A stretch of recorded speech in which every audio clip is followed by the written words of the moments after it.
Good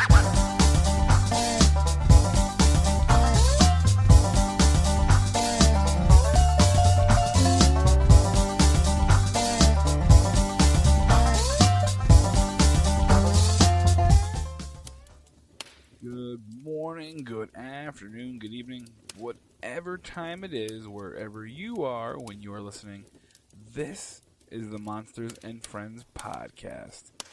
This is a podcast dedicated to shining the spotlight on some of those lesser known monsters, legends, and lores of the world that, they just don't get the same kind of attention as their rock star counterparts. As always, I am your host, Michael Patrick, and I want to thank you so much for deciding to stop by the cabin this week. Finally, the weather is starting to break, and the dark, cold days of the winter are slowly vanishing into the rear-view mirror. The spring is a fantastic time of year. I know that Barry is especially excited, as right now he's out and about trying to find butterflies. So I told him that they don't come out in the springtime, but honestly, I might as well be talking to a fireplace, you know what I mean? I do know, though, that this past weekend he was dusting off and he was oiling his butterfly net.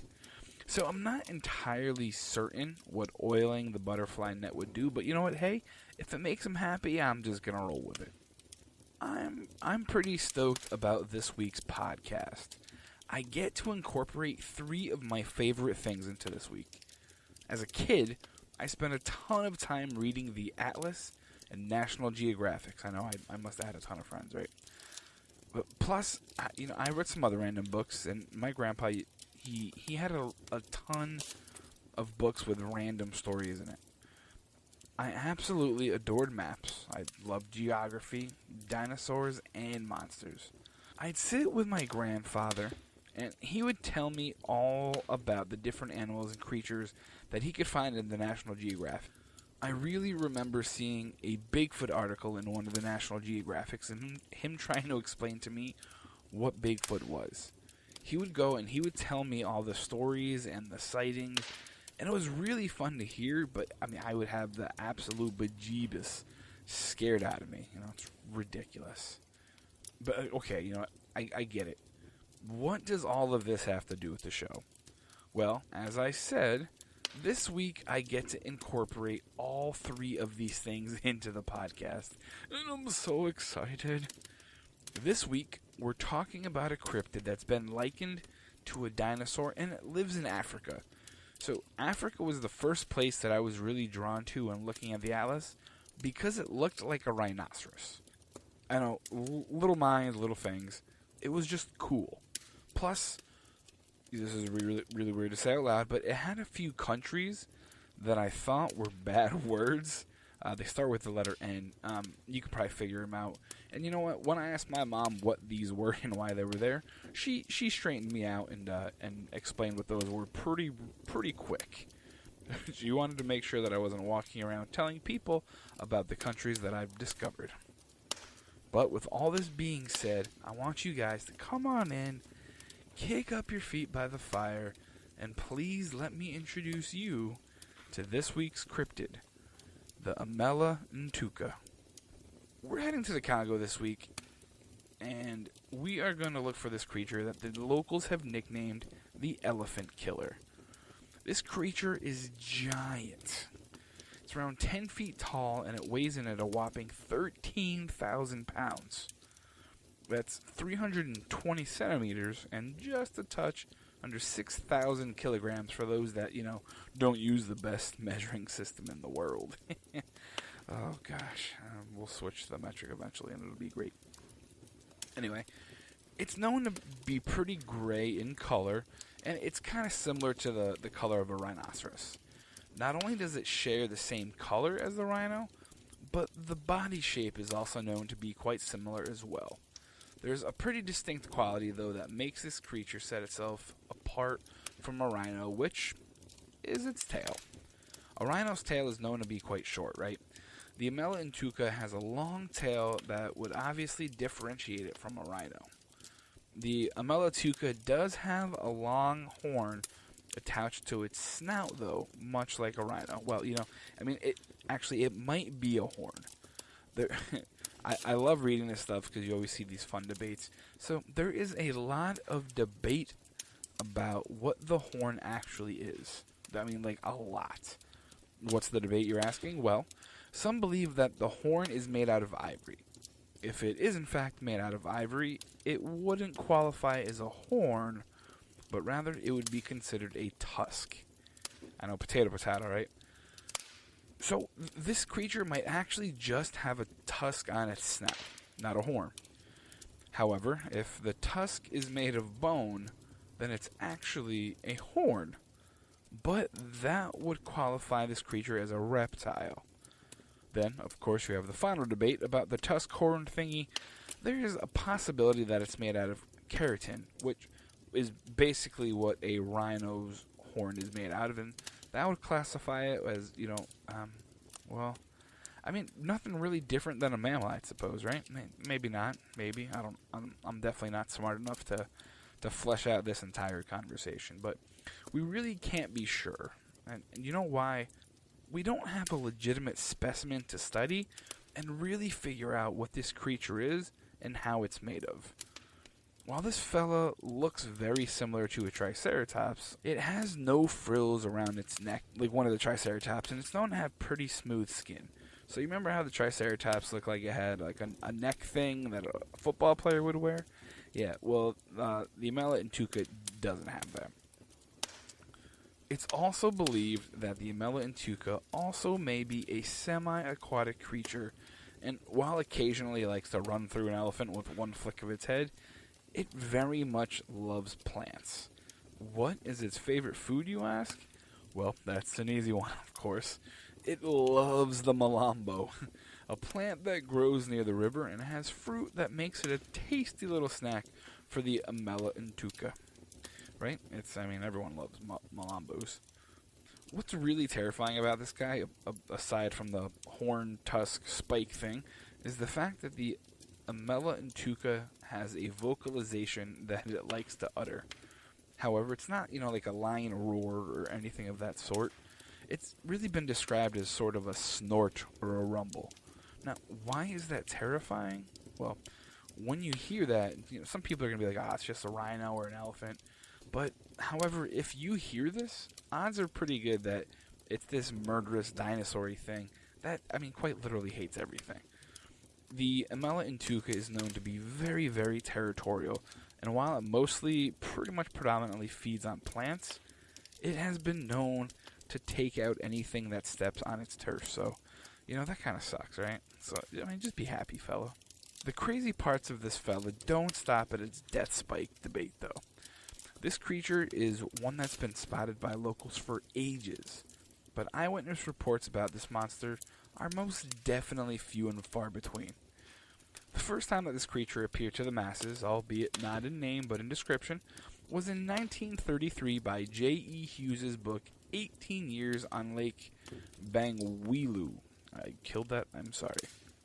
As I said, in the book, the creature wasn't mentioned by name, but rather by reporting that a specimen of this creature may have been killed by a Waushi tribesman along the shores of the Luapula River.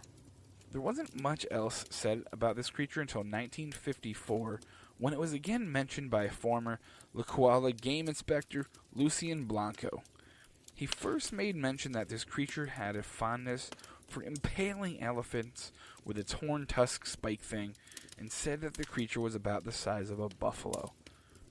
I don't know about you, but a buffalo isn't usually 10.5 feet tall and 13,000 pounds. But, potato, again, right? He also did mention that the animal wasn't simply confined to the Congo, but it may actually roam into parts of Cameroon as well. We'll tell you a little bit more about the Cameroon connection later, but as far as the Emela Ntouka goes, we know that this guy likes to travel. Well, you know what? Me too, bud. Me too. I like to travel as well, so you don't have to run me through with your crazy death horn thing. All right, high five.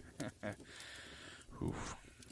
Either way, the next time our friend, the Emela Ntouka, made an appearance was in 1981 when Dr. Roy P. Mackle collected eyewitness accounts of the creature from some local villagers. Villagers in the northwest region of the Lacula Swamp regaled Dr. Mackle with tales of this creature defending its territory by goring elephants and any other creature that wandered onto the Emela Ntouka's turf. To be clear, this guy may be a vegan, and he may be non-meat eating, but he really seems to really enjoy goring things. I mean, but to be fair, I think that if I had a gnarly horn tusk spike thing, I'd probably also find any excuse to gore stuff as well, so let's be real here, right? Well, on to the fun stuff. You might be asking yourself, what is this creature? Well, you know what? I can't tell you. But, what I can definitely tell you is that there are a few theories about what this is. You want to hear them? Well, okay then. Firstly, and my personal favorite, we have the age-old, it's a misidentified creature.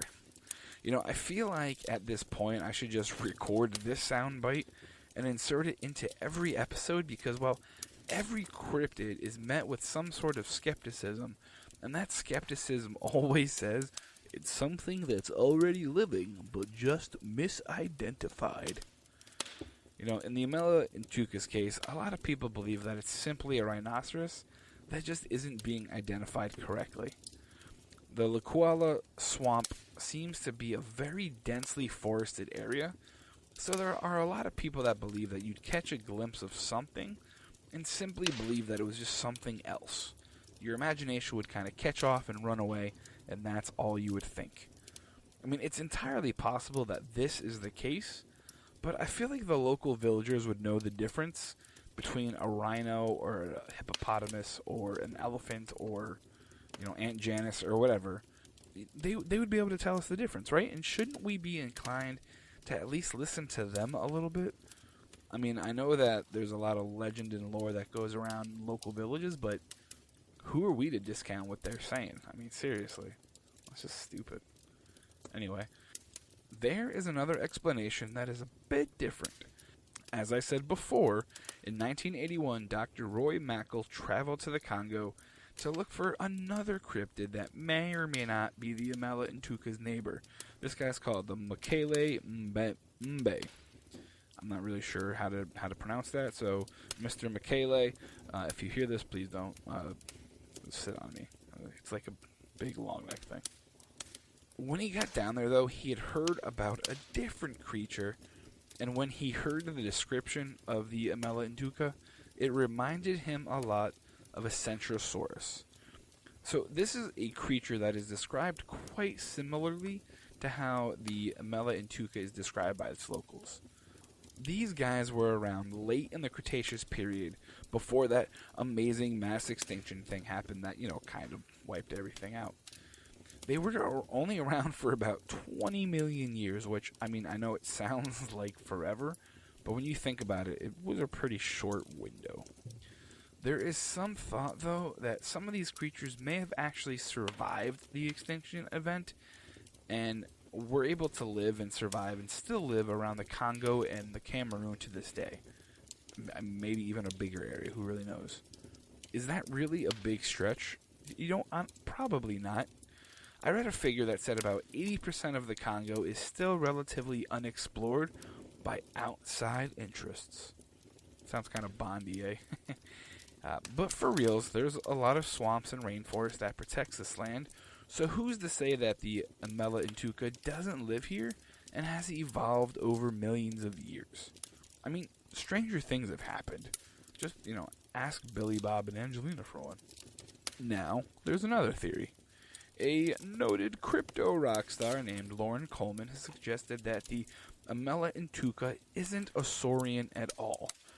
He believes that the forest swamp dweller thing is actually some sort of newly undiscovered, semi-aquatic, non-committal rhinoceros. A lot of smart people in today's society buy into this one